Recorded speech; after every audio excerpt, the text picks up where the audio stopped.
You have just seen control of one of the most popular social media platforms in one of the most influential countries in the world switch from one foreign power relative to you to another.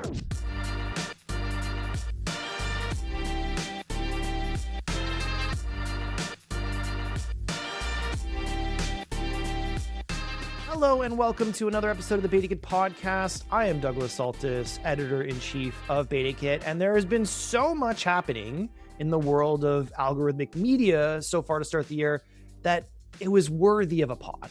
Now, I say algorithmic because there is nothing social about media that decides what you should see and how you must behave to be seen on it, which is something that we might talk about. Joining me to unpack all of this news and of course, the very important Canadian angles, we have Anis Heydari, senior reporter covering economics and business for CBC News. Anis, thank you for joining us. Good morning. Thanks for having me. Good morning, afternoon, whenever you're listening, I guess. Yes, whenever this is happening, it is happening now. I love your podcasting setup. I love the Plinko board. I love the Star Trek Catan. I love the cat jumping up on top of your bookshelf as we're about to record. She's discovered how to open the door to the room I usually leave her in is the problem. So she will be a recurring guest. Oh, opening doors better left closed might be a recurring theme throughout this episode. So I love the heavy thematic energy here. The BetaKit podcast is presented by Fasken Emerging Tech, supporting trailblazing startups, venture capital funds, and acquirers of high-growth tech companies for over 30 years.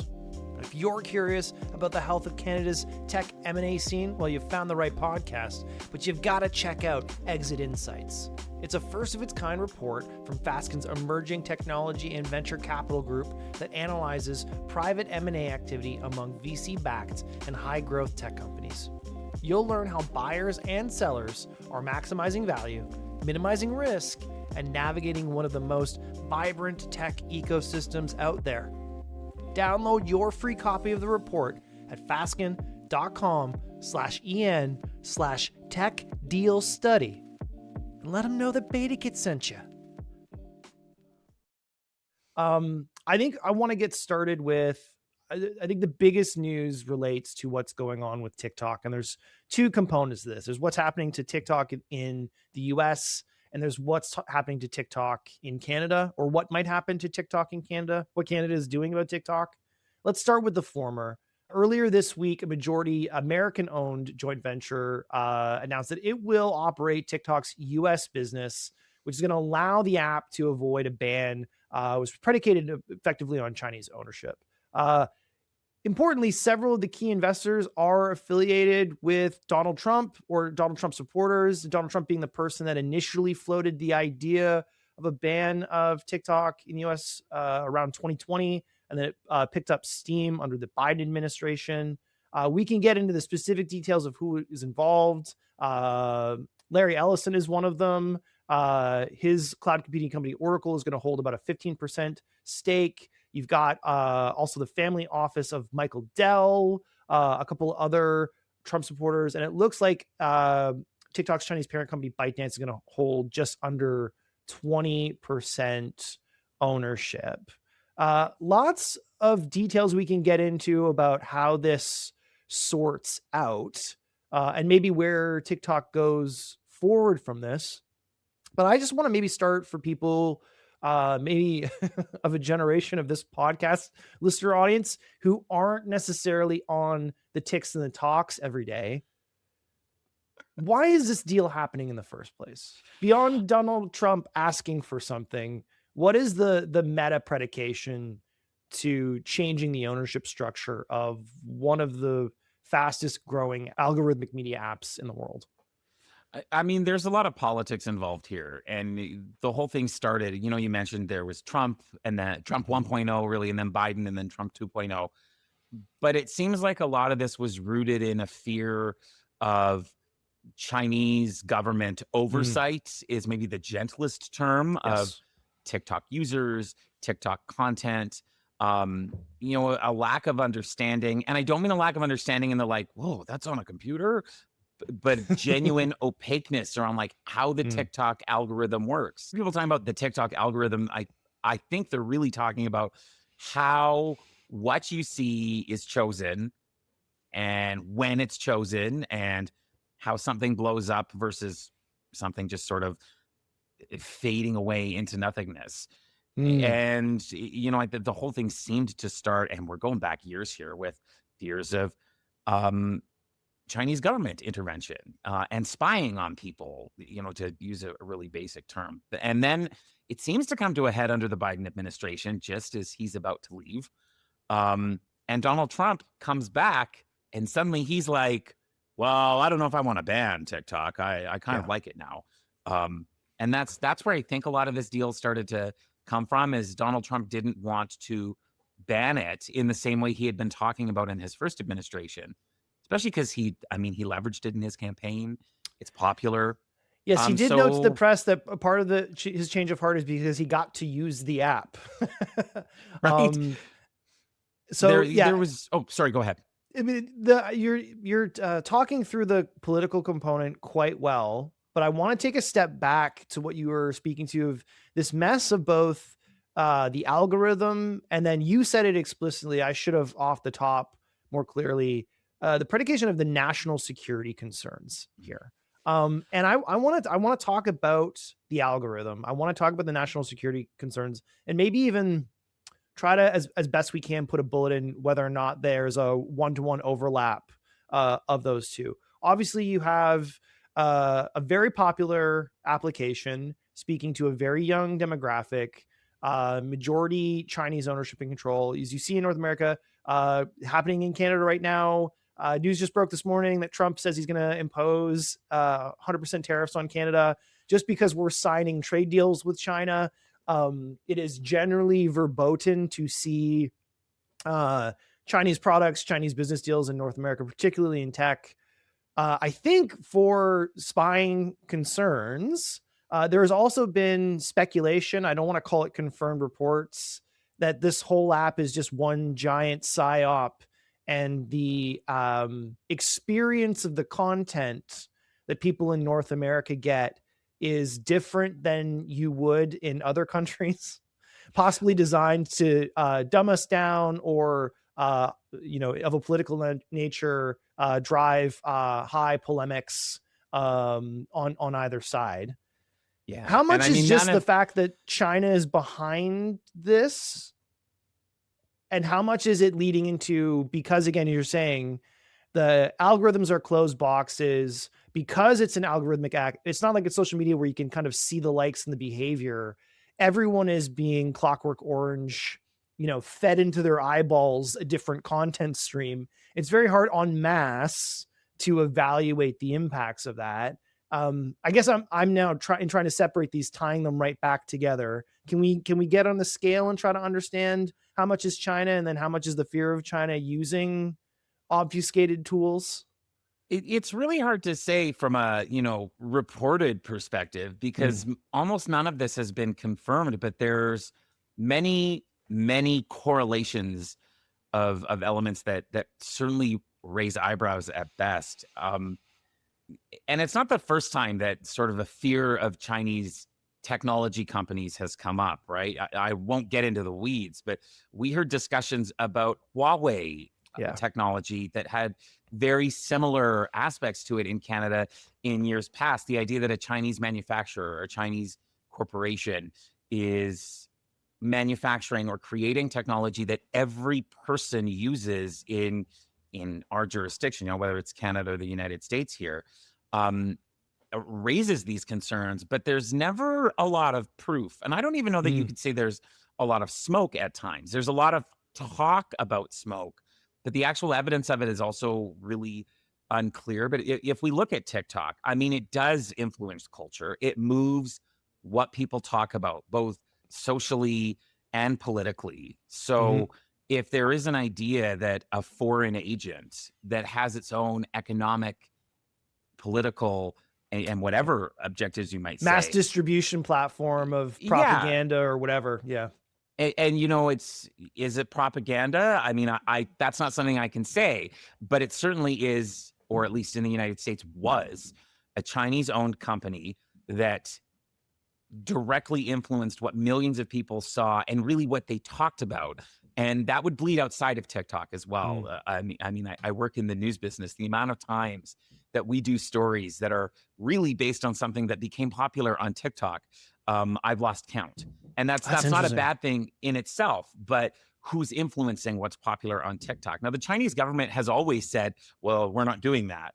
But businesses, at least on paper, do have to have, let's say, state participation through the form of at least ownership or input in Yeah. China. Now, there are many who would argue, well, the same thing happens in North American capitalism, just not, it's not said so in the same way. But regardless, the Chinese government does at least have input into how many companies operate there. And so there's a whole, well, A leads to B, leads to C, leads to D. Yes. What about LMNOP? And we don't know what's in the middle there, but that's really where a lot of this seems to have been coming from. This, well, there's a big question mark in the middle there, and a foreign government has the pen. What are they writing? Yeah. And no one really ever found out for sure. Yeah, that's it's interesting because whether or not those vague existential concerns will ever get hammered out in detail, I wonder if that moment has passed simply because of this flipping of the script.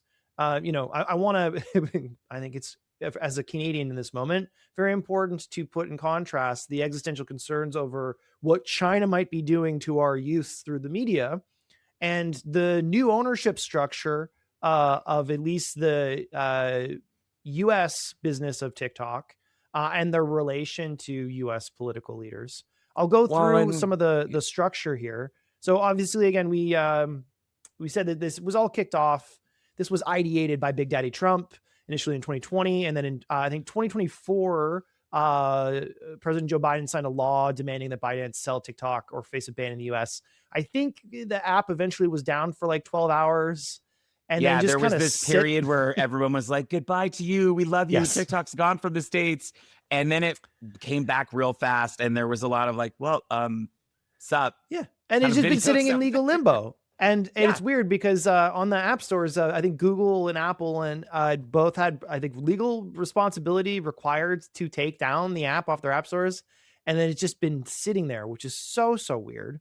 Well, they As did, but Trump would like, he Yes. would sign orders and say like, don't worry about it, don't worry about it. But there were at least short periods where they were technically supposed to, but the White House was like, no, don't, because no one wanted to Yes. be responsible for taking away TikTok, something that's super popular with many demographics. And so even when they were legally supposed to, there was just this like, yeah, don't worry about it. And then a few hours later, someone signed a form that said you got another pause. Yes, we live in a world where laws are not being followed or told to be ignored based upon quote unquote executive orders posted to Truth Social. Thank you for your attention to this matter. Very interesting times. I think following this is now the uncertainty is gone. We have at least clarity in terms of this new structure. So the new CEO is going to be Adam Presser, formerly of Warner Media. He's chief executive officer of this new joint venture of which several groups have different ownership stakes. As you said before, there's Oracle, cloud computing giant, chaired by Larry Ellison, who is a Republican mega donor, longtime Trump supporter. We have Silver Lake, U.S. tech investment firm. We have MGX, which is an Arab Emirates investor in AI and tech. ByteDance, the founding company of TikTok, is going to hold about just under 20% stake. And then the remaining 35-ish is going to be owned by a group of companies, including the family office of Michael Dell, another Trump supporter, Vastmere Strategic Investments, and a few other groups here. You could say that this, in one instance, you could say that maybe this is like the U.S. tech industry divvying up the pie and the control and responsibility. At one point, like early on, when no one knew what they were going to do this, I think Trump was soliciting like RFPs and bids, like who would take over the data structure, who would handle this, and that. It seems to have codified predominantly around a group of people that are mega Trump supporters. We've seen with X and Elon Musk a direct alignment of political interests and social media, which is a significant change from, let's say, the 20 teens, as these platforms try to navigate some sort of political agnosticism. Uh, could people not living in the United States potentially feel a similar existential dread as it relates to the new ownership structure of TikTok as has been presented to us when it comes to China? I hate having to use this word. It's unclear. It's still a little unclear how TikTok will work in the United States versus not in the United States. Yeah. If we set aside the cultural size of the United Yeah. States and just how influential its content is, and we just look at where the ownership has changed, from everything we've read and seen, this deal only affects TikTok in the United States. It's not even clear Yeah. right now if Canadians will have a different TikTok. So is this going to be like an English language TikTok based in the United States and then everything else is Mm. somewhere else? Or is this America only TikTok? And how would they even technically make that work? Are the two, like, is OG TikTok and America TikTok, are they going to interlock somehow? And there's going to be firewalls between them? And I use Yeah. firewall in a colloquial sense, not a Yeah, technical like, are one, you just VPNing to the right app store to download the good TikTok? Like, what are, right?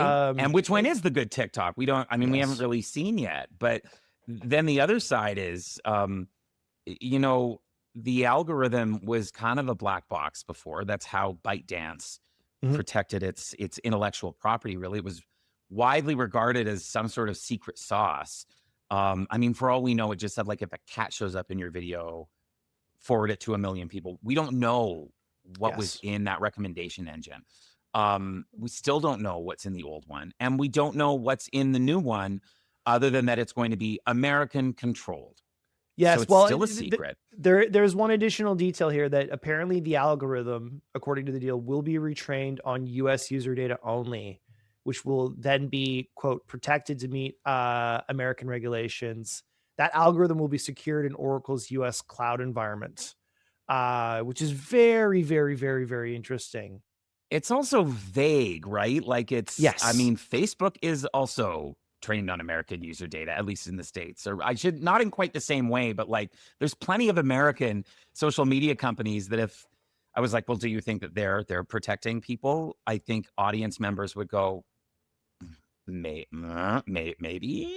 So, like, Yeah, what does that even mean, right? and in some way, rerunning the algorithm trained only on a smaller subset of data potentially leads to a poorer experience. So unless they're making algorithmic changes, I'm wondering, or are they looking to kind of rerun and match a similar experience? But again, that data that is being trained on is now containerized on US servers. So that initial fear that you were discussing of, let's say, not the Chinese manipulation, but Chinese like spying and access to privacy information changes. That is one component here. Again, really early days on the algorithmic component. Should be noted that several other companies have tried to match the chemical brain altering viability of TikTok's algorithm and have not gotten there. So it'd be No. interesting to see what the output is. The other component here, I just want to get back to.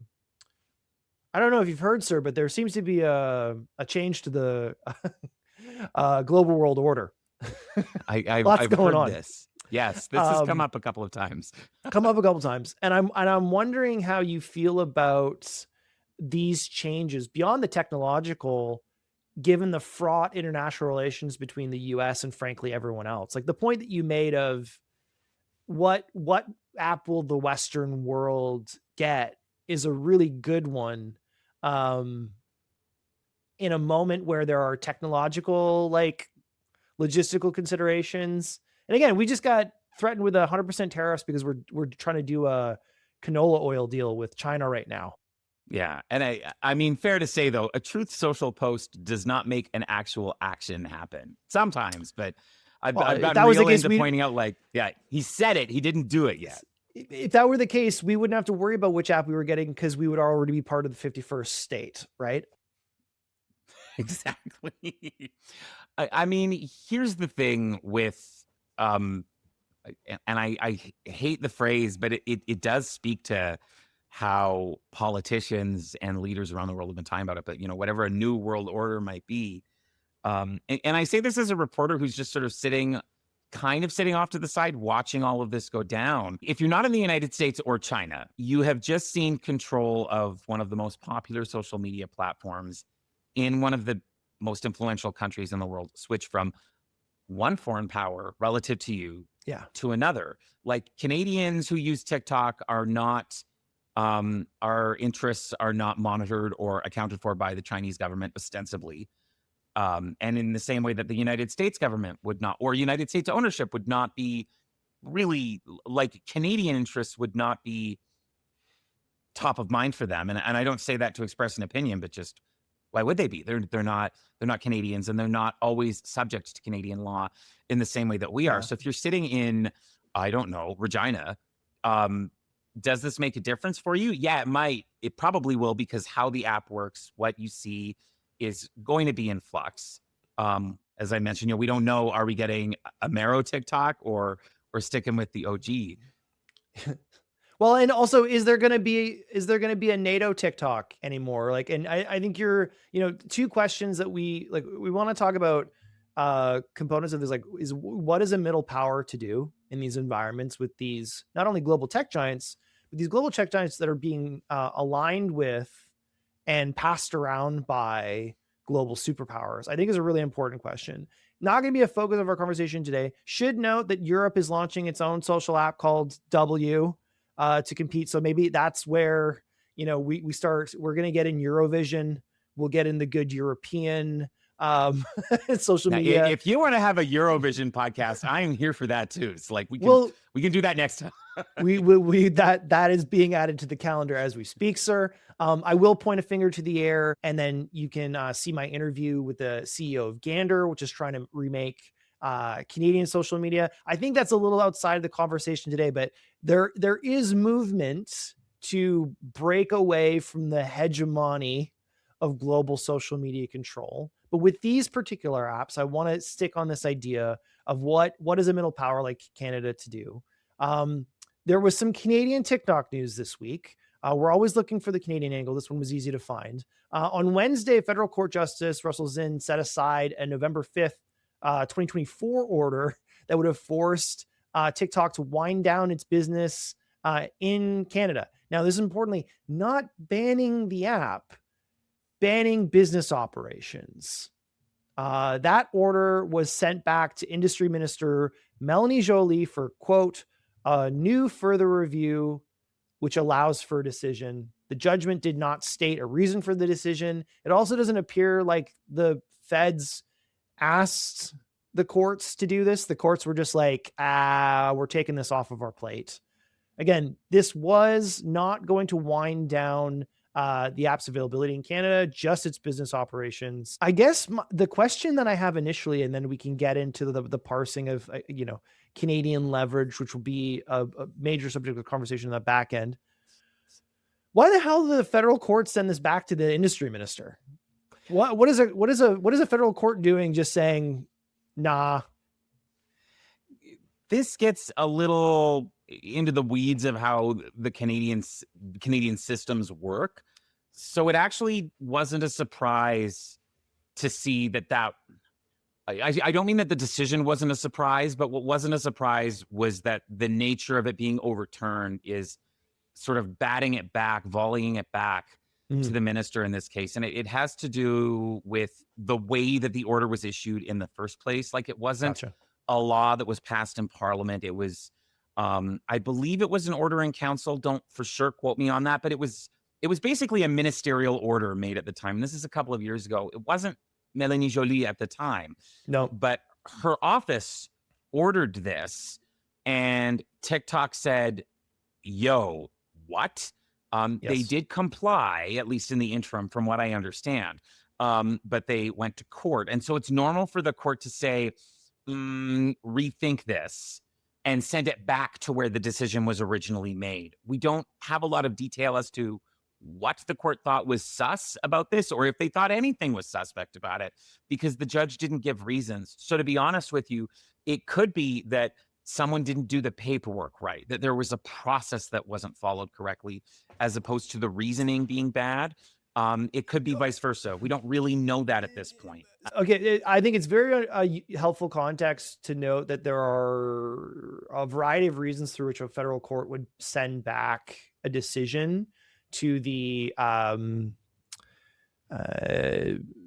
cabinet body, the government body responsible for that decision. I will have to say that the timing of this decision being sent back and the lack of context to that is, and not to be a podcaster, mad sus. Because if this was simply a filing matter, you don't think it would have taken over a year and a half to be sending this back. I will note that the reasons, again, these weren't Jolie's reasons, but I believe this was done under Minister Champagne at the time. Yeah, it was François Philippe Champagne at the time. They also noted unspecified national security risks, but government officials could not or did not make it clear how those risks applied only to TikTok's business operations and not to the Canadian user base of about 14 million people using the app, which again, direct contrast to what's happening in the United States. But if you've been paying attention to the Canadian political environment, there have been strong questions about Chinese government related officials or supported actors doing things on Canadian soil, right?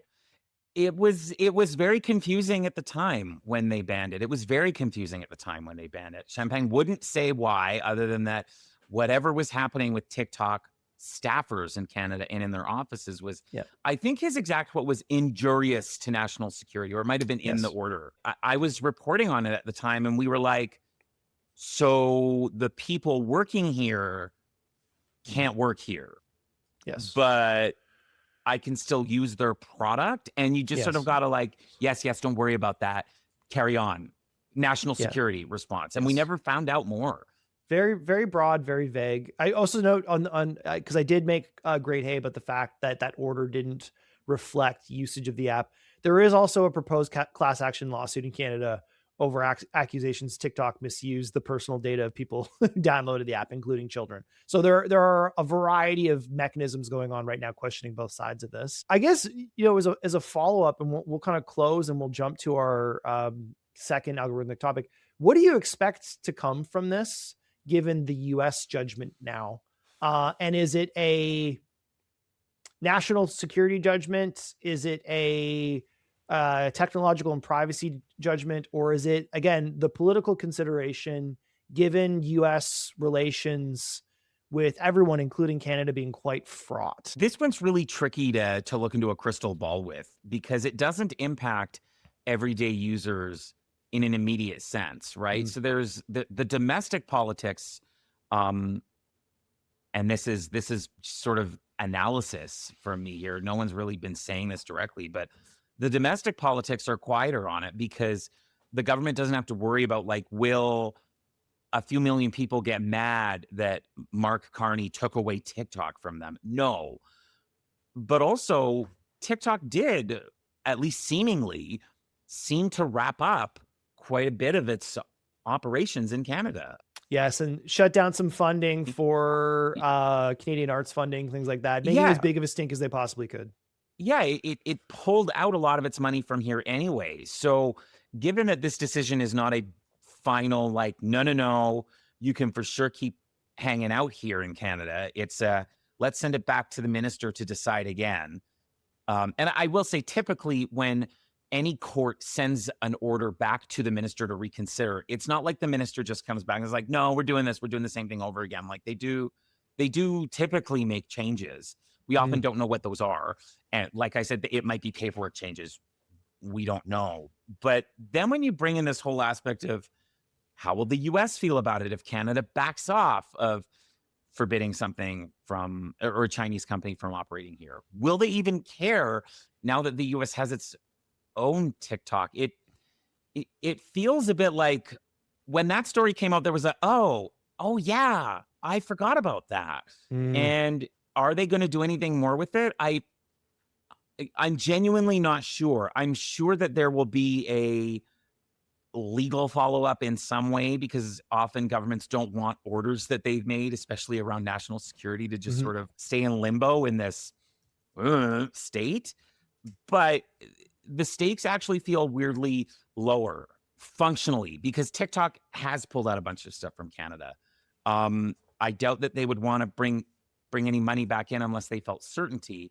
And now that there also is like a separate, if not divorced, like separated US version of the app, Canada becomes a much smaller market for Yeah, any just 14 like it. million users, right? Yeah, there's not enough of But us, right? And when you're paired with the states, yeah, we're different, but at least you can like bleed content back and forth. And so I'm not sure that anything will come of this, to be honest with you. It may just fade away. smaller, but we're also no longer unified. And you did allude to something previously in terms of like, they're not fully pulling out, which I believe is a reference to, in response to the Online News Act, Facebook basically cutting off all news access in Canada rather than complying with that law. There has been some reporting recently from, I believe it was the Logic, saying that the Carney Liberals have no plans to change what I believe is an incredibly poorly constructed law. So from what I'm hearing from you is like, you don't have the sense that this is part of a broader reworking from the Carney government of its approach to regulating tech or social apps that we've seen. Like, they've been very happy to pull back the capital gains tax when it comes to some of the carbon tax considerations. They've been happy to roll back previous liberal commitments. You don't feel like this is another tendril of that thread. This is a hot potato that got thrown back in their hands. Yeah, the judiciary in Canada remains fairly separate from Okay. the executive branch, from cabinet. And this isn't to toss any shade at the United States, but certainly there's theories about what's happening there. But here, like, the federal court would not be super influenced by the political needs or desires of the federal cabinet. And as weird as the timing might seem, and I'm sure there is a little bit of like, oh, like we should probably get this off our plate before TikTok blows up again in some way. That is speculation. I have no sourcing at the federal court to say that, but Yeah. like, it's not the timing. Courts are slow. I'm not sure that I saw anything suspicious about the timing other than like, oh, that is a coincidence. But the courts can be slow, and I'm not sure that TikTok having an office in, I think they were in the Parkdale neighborhood of Toronto, is high on the list of the Carney cabinet's tech agenda. I think it's not on their agenda, but if they were going to be doing something about TikTok, it would have more to do with, can Canadians use it? Are they going to be using this American version or the ByteDance owned Chinese version? And how would you even make a deal around that? Yeah. I mean, it's Okay. and if that's on their agenda, I don't think this decision factors into it too greatly, other than as a negotiation standpoint. All right. A lot of unanswered and vague national security statements abound, with not a lot of clarity what's going to happen, which seems to be, par for the course when it comes to a lot of things on Canada's plate right now. One thing I'll say before we go to the break, sir, appreciate you labeling your speculation as speculation throughout this episode, where I'm just here to pod. I'll just say it. Yeah, what can I tell you? CBC News has not learned. Anis Heydari speculates sometimes. Okay. When we come back from the break, we're going to talk Grok, and I'm going to push you to speculate just a little bit more. This week's episode of the BetaKit podcast is brought to you by, drumroll please, the BetaKit newsletter. Every Sunday, BetaKit's flagship newsletter serves up in-depth analysis and insights on Canadian tech and innovation news, piping hot and straight to your inbox. Think of it as a podcast that you read with your eyeballs. With the BetaKit newsletter, you get crisp commentary on the news you need, top Canadian tech headlines of the week, events you actually care about attending, the week's juiciest deals, and exclusive news from BetaKit's partners. Deserves better, and so do you. Stay informed on all things Canadian tech by signing up for the BetaKit newsletter today at betakit.com/newsletter. All right, we are back and we are going to be talking to you about Grok. Now, unfortunately, that is not Grok with a Q, which was acquired by NVIDIA. We are talking about Grok with a K, which is the AI model created by Elon Musk's XAI. Why are we talking about this Grok? Well, it had come to people's attention towards the end of 2025 and the beginning of this year that on X, Elon Musk's platform, formerly Twitter, if you somehow, bless your soul, were not aware that that had happened, users have been prompting Grok to generate non-consensual sexual imagery of women predominantly and sometimes children. If you're unfamiliar with that term, we could refer to it broadly as, I think it's CSAM, or child sexual abuse material. Late December, I believe, it became broadly aware that sexualized and, let's say, nudified imagery of women and children were being posted to the site. Effectively, the way that this works is that users would send a message to Grok with a photo of some woman or child and say something like, remake this image, but have them in a string bikini or something like that. And the AI model, the generative AI model, would comply. Now, we started covering this story in early January. We were, I think, first to reach out and get commentary from Evan Solomon, who our AI minister. So this is in his remit, who noted that deepfake sexual abuse is violence, and that platforms and AI developers have a duty to prevent this harm. Solomon also told us that the government is committed to the safety of Canadians, especially women and children, who should know are obviously at a higher risk of exploitation when it comes to non-consensual sexual deepfakes. The spokesperson that we spoke to in Solomon's office noted that the minister plans to introduce legislation to protect Canadian sensitive data. There's a bunch of tendrils here. I'm going to say for our audience, obviously, in the interests of both good taste, we are Something not hard going to to find talk. with Grok. Yeah, we're not going to talk a lot about the imagery. I don't encourage you to go seek it out. On BetaKit specifically, we, Madison McLaughlin, ran a great story summarizing this. We went to great pains to anonymize the information and the imagery around here because it's so easy to trace back even some of the command phrases that people are sending to Grok to find the source material. We're trying to limit the harm related to this. I will say this as a podcast host: trust us that you don't need to go looking at this to know that it's there. The interesting consideration that I do want to talk about is not only Solomon's statements, what our government is prepared to do about this, either directly or indirectly through legislation, but also the legal gray areas here. So we ended up speaking to a couple experts, including Susie Dunn, who's an associate professor of law at Dalhousie University. Basically said there's a real legal gray area in Canada when it comes to synthetic sexual content. There's a lot of murkiness because most companies have terms and conditions that prohibit non-consensual intimate images. Synthetic is a little bit different. In Canada, it's illegal to knowingly publish or distribute an intimate image of someone without their consent. Implications for Canadian users seeing potentially illegal content on their X feeds is less clear-cut.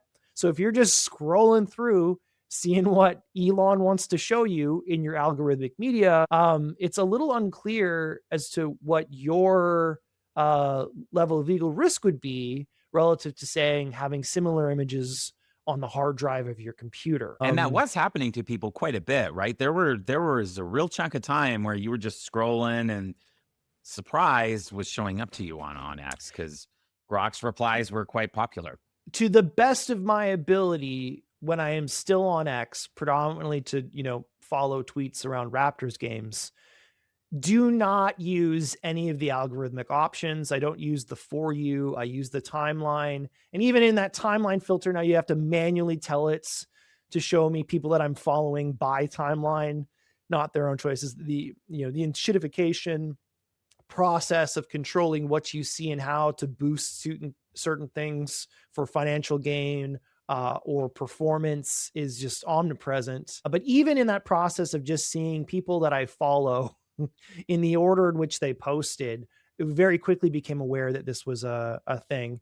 And I'll read this quote from what Dunn told us. If you choose to follow a user whose primary purpose was to create CSAM from Grok, and you're actively asking for that content to show up in your feed, that is an interesting legal question. I don't think a lot of Canadians want to find the answer to that legal question. No, Um, it's not one that I even thought to ask until this started happening. This came yeah, up. but again, the component here is that we don't have legislation directly regulating this because we don't have C-27, we don't have the Artificial Intelligence and Data Act, which was about that broader data privacy and protection bill, which has just been sitting there waiting on the vine. Now, Minister Solomon, in addition, also said that this has gone to the Privacy Commissioner. Privacy Commissioner had a file open on I believe X and Grok already for like, Yeah, they were looking into whether it violated or respected Canadian privacy laws around training artificial intelligence agents in yes, general. So the investigation was like, is X following the rules in how it trains Grok in the first place? And then this picture stuff started happening, and the privacy commissioner was like, okay, I'm right, adding this to the pile as well. yes. Yeah, which makes sense. And again, there's a variety of mechanisms through which any sort of democracy should sort of deal with this stuff legally. There was some initial reporting, which has mostly been walked back, that Canada was amongst a group of countries considering banning X. Minister Solomon came out quite forcefully saying, on top of that initial social post that he made that I quoted from, contrary to media reports, Canada is not considering a ban of X, which is interesting. I want to talk about that. I also want to note there was engagement from Toby Lukey, CEO of Shopify, Canada's largest tech company, who was very happy to hear that statement and had noted in conversation of the reporting that Canada might consider banning X. This is a great honeypot. Any government official who suggests banning X is not a public servant and needs to resign. Let's see what happens. Whoo!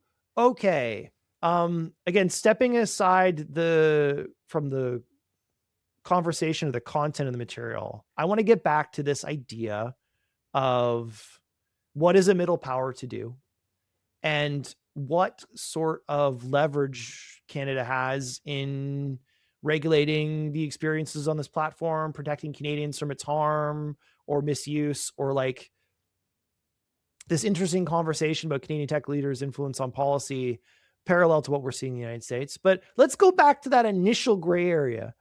How bad do you think this legal gray area is right now? It's such a tricky question to answer because certainly this has exposed um, a massive gap.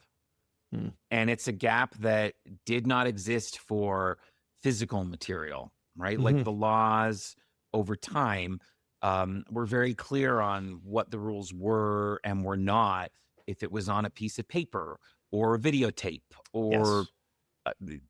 anything that you had to make somehow with equipment and physicality. And I mean, I think part of that was because like a piece of paper or a videotape exists in a place and you can enforce where it physically exists and who holds it in their hands.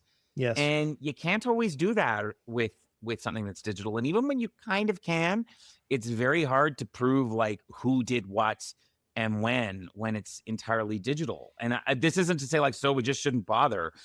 But I mean, I think there's a reason that, sure, Grok doing this and X doing this is new, but these concerns aren't new. Mm, We've been wrestling with them in a philosophical and legal sense for quite a few years. I think this really exposes that every time we're like, well, let's just try again later. That bill didn't make it through the Senate, or that yes. didn't make it through committee.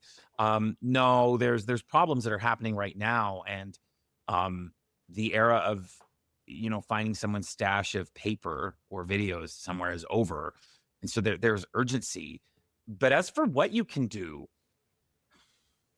I just want to be clear. I realize how deeply disturbing and grave the images that were coming out Yeah. of Grok are, and I don't want to sound like I'm being flippant about this, But, you know, these companies operate globally.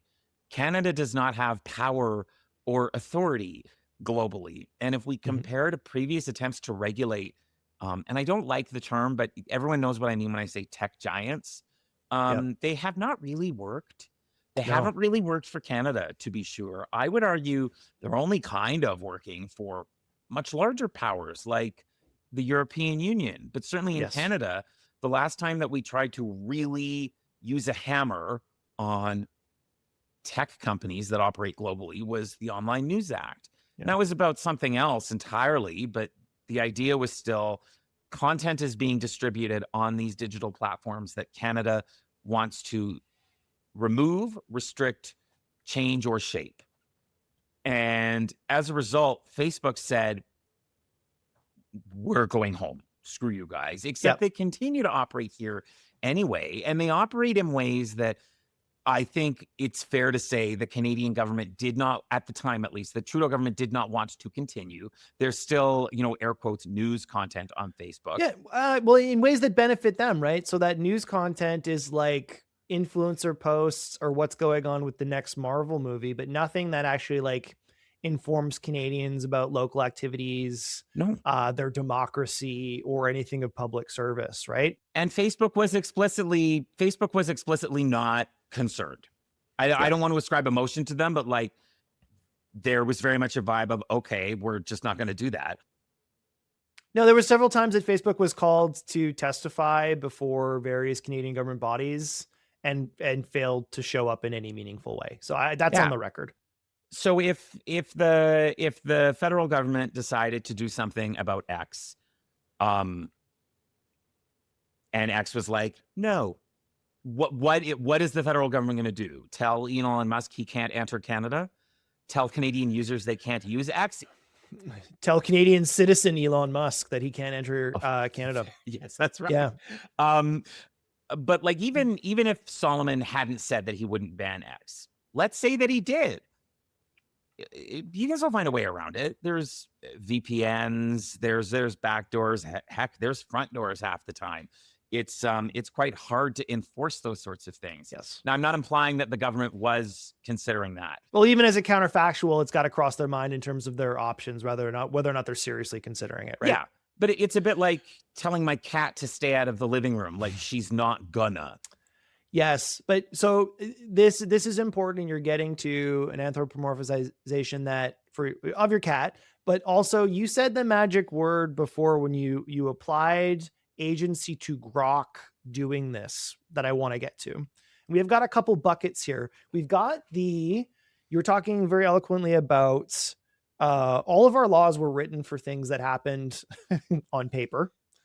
Or at best, like facts, still paper related, and they do not factor in the scale and the power and the speed of modern technology. Similar to when it comes to like online bullying laws, there's a difference between like shoving something up against a locker and then posting something online every minute that hundreds of thousands of people can see.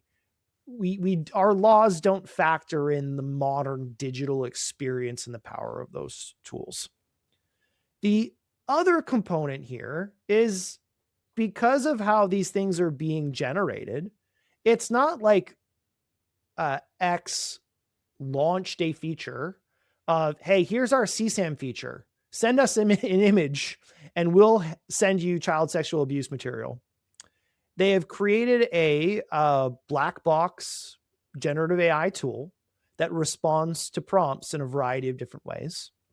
And even in the reporting I've seen of this, when the apology was posted on January 2nd, calling the incidents a lapse in safeguard, it's being posted not by a leader from XAI, not by a leader from X, but it's being posted from Grok.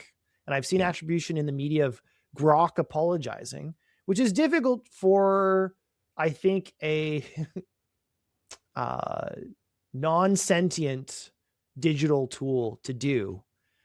But it again reinforces this incredible murkiness that we have, not only in control of the tech and like what do we do with the scale, like whether it's the VPN question that we were having up front about TikTok, we now have this middle agent, literally, where it's very difficult to ascribe responsibility or accountability for the behavior, or at least seems that tech companies are taking advantage of these new systems to push themselves away from the responsibility. I don't want to get too much into legal philosophy here, but one of the things that's often come up, as a business reporter for Mhm. years, and even just as a student before that, was this idea in modern Western capitalism, certainly in the United States and to a lesser extent in Canada, of the corporation as a person. Corporation is a Mhm. separate legal entity, and um, many would disagree in saying like that made sense for a while. I won't say whether it did or not, but where it certainly is seeming to be making less sense is when we are talking about um, misdeeds or potential crimes that where the stakes are as high as they are with what these images are, for example, but Yes. not The limited to that. technology is a self-motivated actor that is under no one's control, but there are no Well, legal repercussions for, right? Like that you're talking, it's going further and it's i- murkier is it's what I'm not just hearing that from you.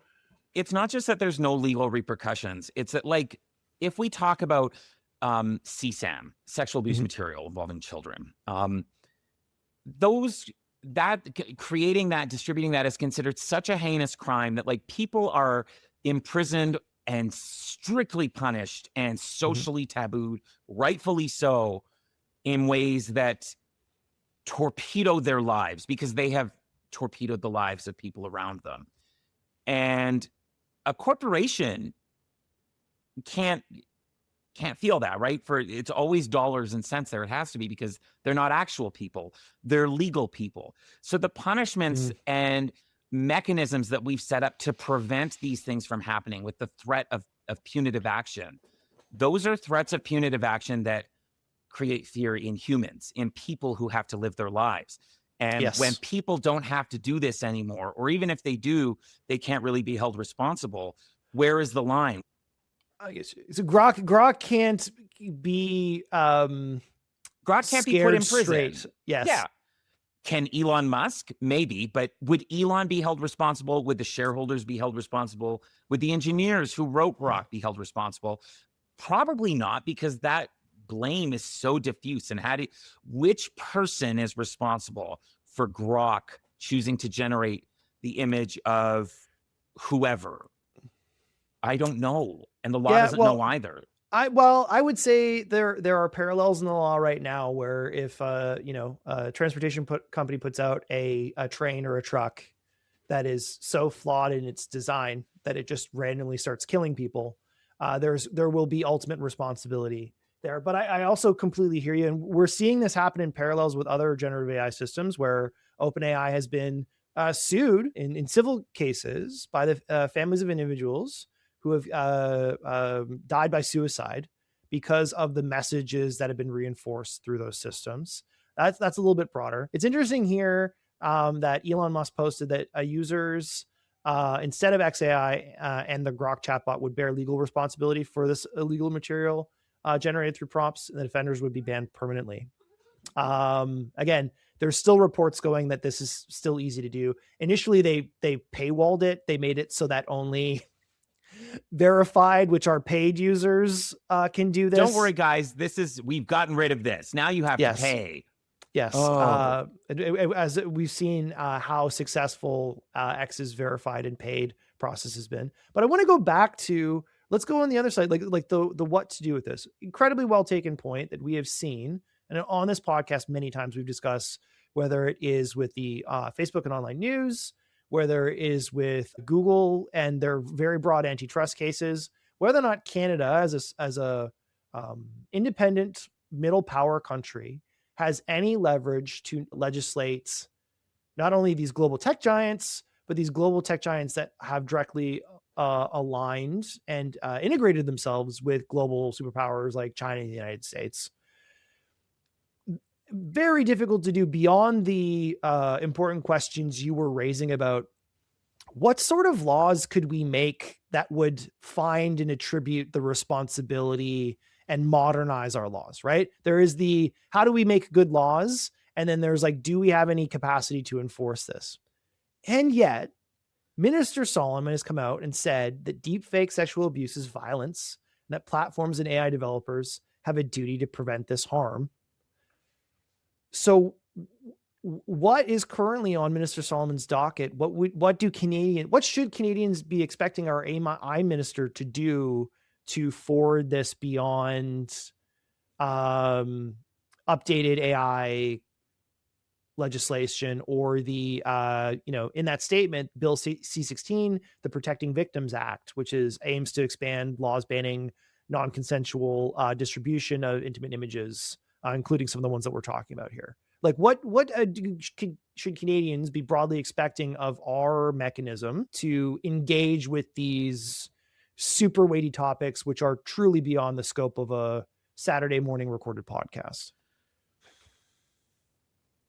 I hate to sound cynical when I say in the short term, I don't know that Canadians can expect much. The mechanisms of government are really slow at the best of times. And I would argue that we're definitely not at the best of times right now. And there's just a lot that is weighing on federal negotiators, federal policymakers. And I mean, to be honest with you, if we're talking about functionally what they can expect, can Canadians expect that there would be a difference in their everyday lives coming from the government around how Canadians use social platforms like this? That's where I would argue probably not. And I would turn back to the Online News Act as a good example. Because it's a hard ban or nothing. Well, but even when Facebook, Meta, not just Facebook, Instagram, the whole Meta family were like, we're just not participating in this system. I would argue that most everyday Canadians, the most that they noticed was that, you can't post this. Notice if they tried to copy and paste, say, a CBC link into Meta or a BetaKit link. We should well disclose that our publications and are BetaKit impacted by this. Yeah. So like there's a slight irritation, but the way Canadians use those apps and those platforms, it's changed gradually over time because of this, and not now this has changed. Now I'm protected from this. Now I'm not protected from that. Can we just anchor on that? You said use, verb, active towards agency. I started this podcast off by saying we are talking about algorithmic, not social, because the whole point of this is that the users don't have control over what they see or how they can behave. Have Canadians changed their use of Facebook, or Facebook changed what it presents to Canadians? And we are being forced to accept that. And I feel like, isn't that what we're dealing with here? It's both in some respects, right? Because Canadians can change their use of Facebook by not using it. And we see that with some demographics, right? Like there is the joke about if you saw something on Facebook, it was probably on Instagram a month before, and it was on TikTok a month before that. So certainly certain demographics have stopped using it. Are they not using it because of the Online News Act? This is an opinion. I would say no. It's just culture changes, people change. But there is still inputs from humans into these algorithms. Which one's stronger, the human or the algorithm? I mean, I guess I can't answer that question firmly. Well, given that many of the algorithms are looking to generate algorithmic autonomous data to feed in. Yeah. I mean, I would argue we have less agency than we think.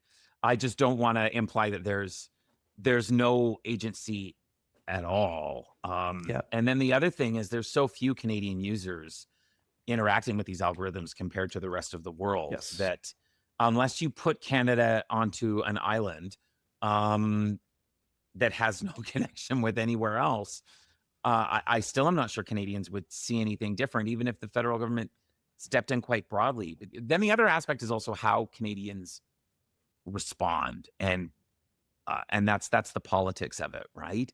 Yeah.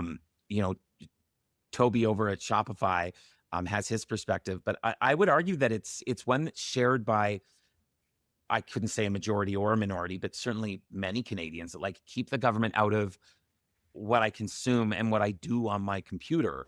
And so I'm not sure that if the federal government did intervene strongly, that Canadians would back that up. Should they? I can't answer that question. But I think the reaction in Canada to the type of regulation that the European Union threatens, or that that Australia has been bringing in Mhm. with banning certain social media platforms for young kids. Would Canadians as voters participate in that?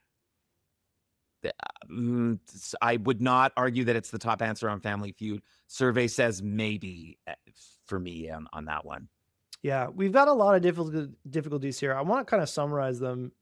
So we've got the difficulty of like, how do we even modernize laws to effectively engage with, this stuff wasn't viable 2 years ago, right? We haven't we haven't modernized our laws for the 21st century in any way. But even in trying to catch up to that, there, like that part of the reason why that ADA provision in Bill C-27 died is that it was about regulating AI in a pre-generative AI world. And then within 2 years, there's just a whole new technological consideration. It's difficult to keep up. There is also the component of, well, enforcement. You can enact the law.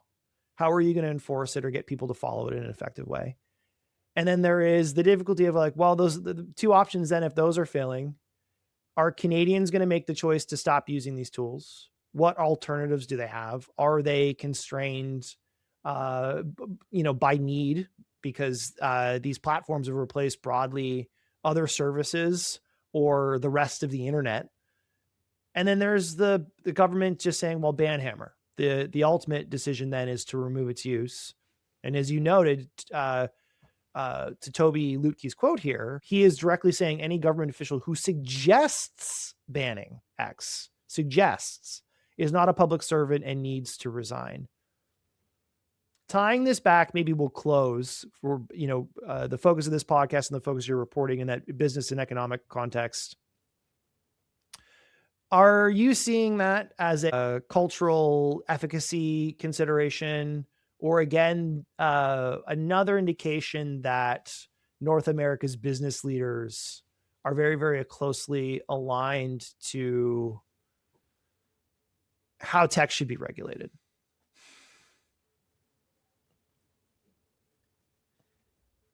This is a very tricky one to look at in Canada in particular, because we also have such a strong history and lengthy history of regulating cultural industries. And I don't want to say not regulating, but like having a lighter, if not very different touch on how technology was regulated. And generative AI in particular, but social media before it like really married those two together. Absolutely. And I do think that's the biggest difference in how tech and business leaders are talking about this and lobbying or influencing government leaders. Because in the States, the culture aspect was less paramount for a very long time. I guess pun not intended with Paramount Studios. And so in Canada, we have always had at least I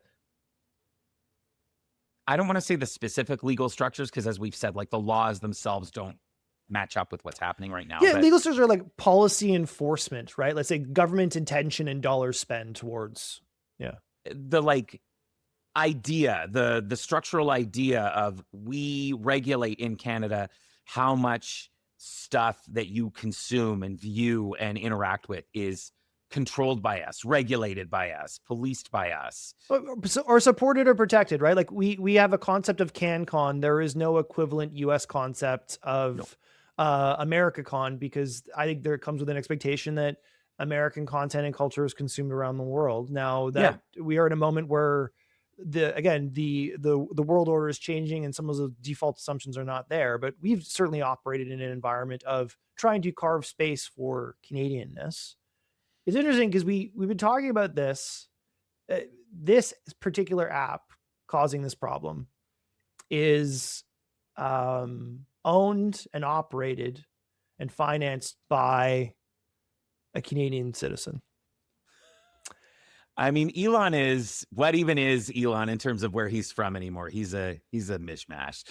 a mishmash, but let's say a Canadian citizen, notably, but then also notably not a Chinese citizen. Yes. And maybe my final question to you is, knowing what we discussed off the top, do you feel like the conversation around Grok would be different if this was something that TikTok was doing? Oh, 100%. And I guess I always have to be careful to not have a firm opinion, but that's an opinion that I would stand by just in terms Slam of dunk. Okay. analysis. Yeah. There is a habit in Canadian discourse in particular, and this is true with politics, business, and tech, that American partners are in a different category, that we are close trading partners, that we are close political partners, that we are very integrated in terms of how we interact with each other, even all the way up to national intelligence, right? Both Canada and the United States are part of the Five Eyes. Is Canada part of the Five Eyes? Wait, am I getting that For wrong? now. Yeah. Yes. Wow, that's terrible that I'm even questioning that now, right? Yes. So for a very, very long time, there was the perception, and I would say broad Canadian culture and Canadian politics, that America is a safe partner. And then by proxy, so are Americans. That is maybe not something to be taken for granted anymore. Certainly, I don't think the average Canadian takes it for granted. Policymakers are changing how they speak about the United States. Not in 2026 and not after this week particularly. Yeah. So, but certainly there is still, I don't want to call it remnants. There's still a significant portion of that, but that was a cultural bedrock for Canadian policy for decades. And so the jumping off point for what are we suspicious of is not where is this owned if something is out of the United States in the way that it is from almost anywhere else. Yeah. Not to end on a sad note, I guess. No, but hey, I think you're nailing it. Like, this is the reason why we're having this conversation, not only at the beginning of the year, but after this week. This is our way into understanding the mess the geopolitical order is in, how those impacts individual citizens, how they connect, the technology they use, the businesses that fuel them, and the algorithms that are driving everything else, right? I'll put it this way. If we, just to loop back to our earlier story, if the federal government had said we need to close Twitter, X offices because of national security reasons, but we can't tell you why, just we have to, the uproar would have been huge. There would have been way more of a prove it immediately. What do you mean? An American is causing a national security issue? Someone who's, lived and gone to school in Canada is causing a national security issue? What are you talking about? And with TikTok, there was an uproar, a lot of questions, but it wasn't like it stayed in the news for weeks and weeks. And it was like, well, yeah, there must be something, but that seems weird. And it sort of faded away a little bit after Very that. similar to the Huawei type situations. Yes. Yeah, exactly. Okay. Well, I think you've totally nailed that. And I'm very interested to see if that does change in relation to US businesses or technology partners, because as we have seen so far this year, everything we take for granted is now subject to change. Anis, man, I really appreciate you coming on the podcast. I think if we get clarity, one, on any of these national security concerns, we're going to have you back. And then it's already on the calendar. We're going to do a double bill with the Eurovision stuff, right? Oh, absolutely. I call dibs. That's for me. Okay. Until that time, how can our audience keep up with your reporting work and analysis? So you can email me anytime. It's anis@cbc.ca. It feels weird to say that I'm on X right now. Yeah. I don't use it very much, but that you can keep track of me that way. That's Radio Anis. Or sometimes I'm on Instagram, but that one's trickier because I can't post my stories on Instagram. Same username, Radio Anis. Such is the state of the world. All right, Anis, man, really appreciate the time. Thanks for having me.